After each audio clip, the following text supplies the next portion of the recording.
ನಮ್ಮ JDS ಮುಖಂಡಗಳೇ ಮತ್ತು ಹೆಚ್ಗೊಳ್ಳಳ್ಳಿ ಗ್ರಾಮ ಪಂಚಾಯತಿಯಿಂದ ಬಂದಿರುವಂಥವರು ಮತ್ತು ಮುಳಬಾಗಿಲು ತಾಲೂಕಿನ ಎಲ್ಲ ಭಾಗಗಳಿಂದ ಬಂದಿರುವಂಥ ಮಿಲ್ಕ್ ಡೈರಿ ಸೊಸೈಟಿಯ ಅಧ್ಯಕ್ಷರು, ಸೆಕ್ರೆಟರಿಗಳು ಹಲವಾರು ಜನ ಬಂದಿರಿ.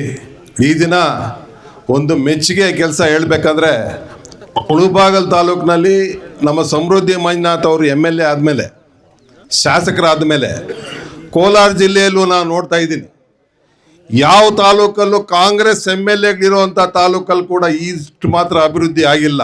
ಏನೋ ಕಷ್ಟಪಡ್ತಾರೋ, ಇನ್ನೊಂದು ಮಾಡ್ತಾರೋ, ವಿಧಾನಸೌಧದಲ್ಲಿ ಕುಂತ್ಕೊಂಡು ಹೆಜ್ಜೆ ಇಡ್ತಾ ಇದ್ದಾರೋ, ವಿಧಾನಸೌಧದಲ್ಲಿ ಜಗಳ ಮಾಡ್ತಾ ಇದ್ದಾರೋ, ಪ್ರತಿ ಅಸೆಂಬ್ಲಿಯಲ್ಲೂ ಅವ್ರದ್ದು ಮಿನಿಮಮ್ 5 ರಿಂದ 10 ಪ್ರಶ್ನೆ ಇರುತ್ತೆ.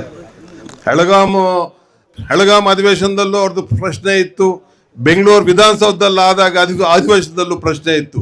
ತಾಲೂಕು ಸಂಬಂಧಪಟ್ಟಂಥ ಎಲ್ಲ ವಿಷಯಗಳನ್ನು ಅವರು ಚರ್ಚೆ ಮಾಡ್ತಾ ಇದ್ದಾರೆ ಮತ್ತು ಆದಷ್ಟು ಹಣ ಎತ್ಕೊಂಡ್ಬರ್ತಾ ಇದ್ದಾರೆ.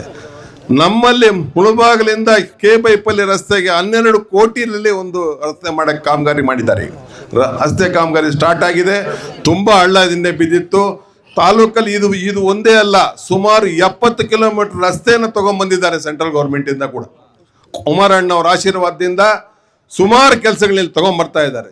ದಯವಿಟ್ಟು ಈಗ ಬರ್ತಾ ಇರೋ ಚುನಾವಣೆ, ಮೊನ್ನೆ ತಾನೇ DCC ಬ್ಯಾಂಕ್ ಚುನಾವಣೆ ಆಯಿತು, ನಾವೆಲ್ಲ ಒಗ್ಗಟ್ಟಾಗಿದ್ದೀವಿ, ಇಡೀ ಪಕ್ಷ ಒಗ್ಗಟ್ಟಾಗಿತ್ತು.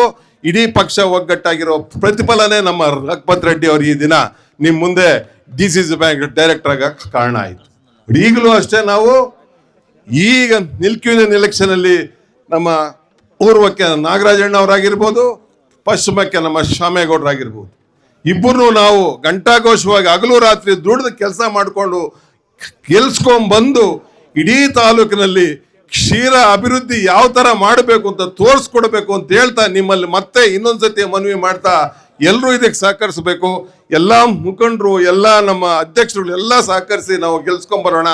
ದಯವಿಟ್ಟು ಎಲ್ಲರೂ ಆಶೀರ್ವದಿಸಿ ಅಂತ ಹೇಳ್ತಾ ಈ ಒಂದೆರಡು ಮಾತು ಮಾತಾಡಲಿಕ್ಕೆ ಅವಕಾಶ ಕೊಟ್ಟಿದ್ದಕ್ಕೆ ನಿಮಗೆಲ್ಲ ನಮಸ್ಕರಿಸ್ತಾ ನಾನು ಮಾತು ಮುಗಿಸ್ತಾ ಇದ್ದೀನಿ.